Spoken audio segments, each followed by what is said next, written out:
Hello guys, welcome to this video and welcome to my channel. In this video, I will be talking about different ways of accessing a Kubernetes service.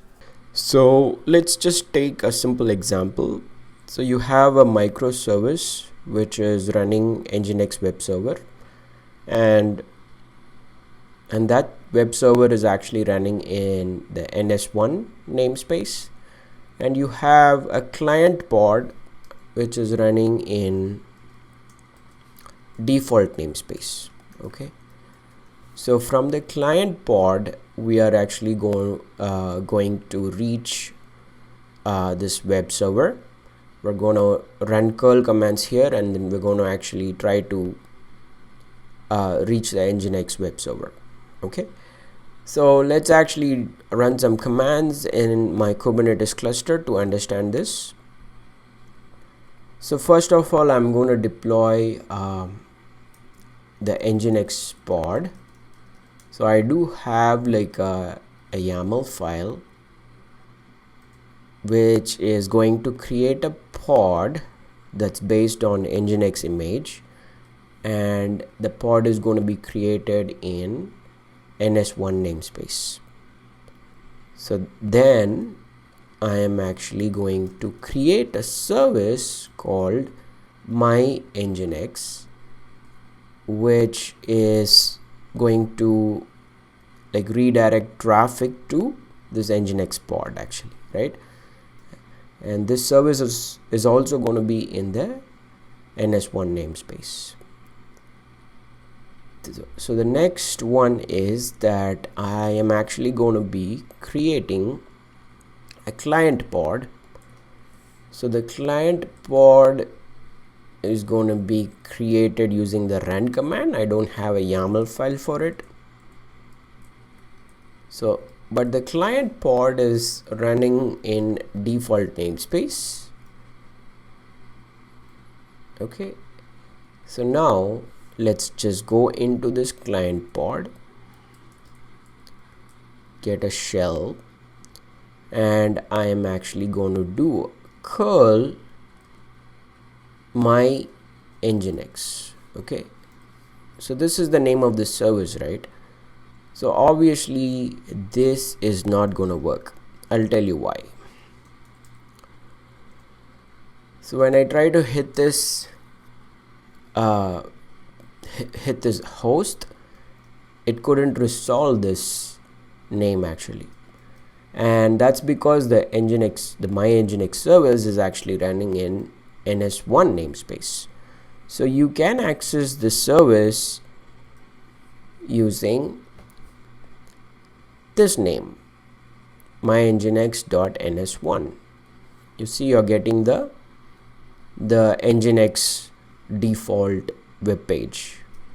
So let's take the same URL and add SVC to it. So let me clear it so you can see it better. So let's take the same URL and add the keyword SVC. So SVC represents the service that we are hitting. So you could also hit pods directly, but we're not going to talk about that. So SVC is the keyword, and that gives you the same web page. Now let's clear it. Let's take the same URL and we can add another keyword called cluster.local, and that will also give you the same web page, right?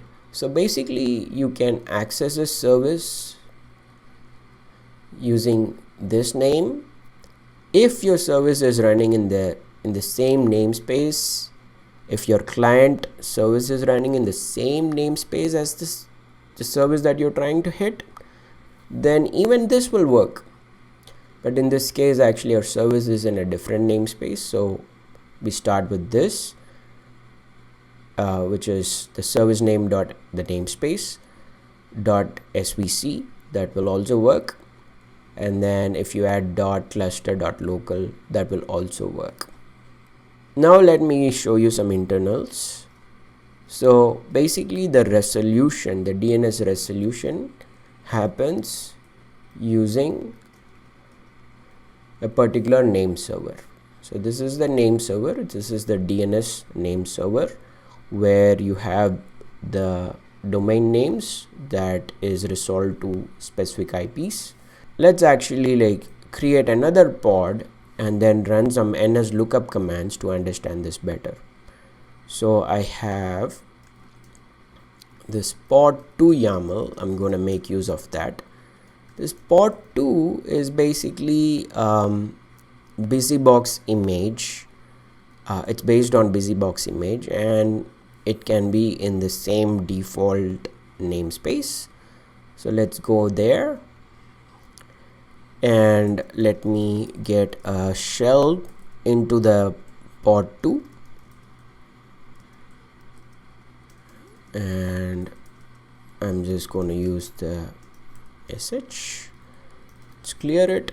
So now let's do a ns lookup my engine x. You see, so basically it couldn't be resolved to any of these things, so that's why this my engine x basically failed for us, right?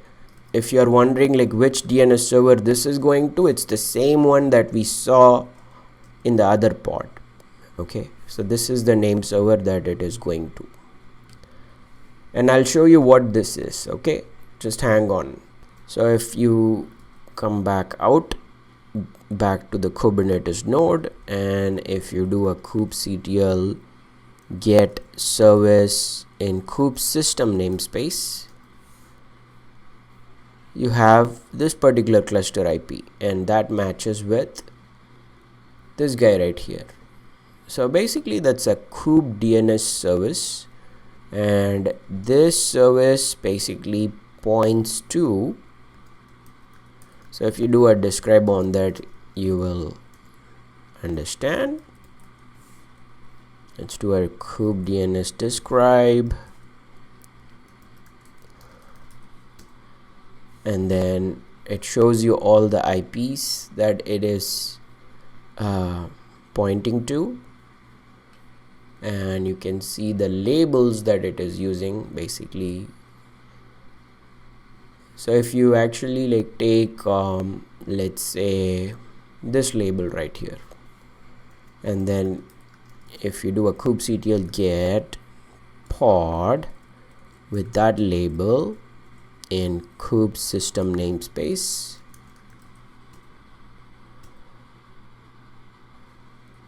or maybe let's try something different. Maybe let's just use this guy right here, use a simple one, and that brings up a couple of core DNS pods, right? So that's basically it. So this is your DNS server. So in your Kubernetes cluster, if you have admin access, you can see that like it has its own DNS server running. So that should be it, you guys. Actually, I hope this gave you some insight into Kubernetes internals. If you are going to do a CKA exam or something, this will be very useful. Thanks for watching.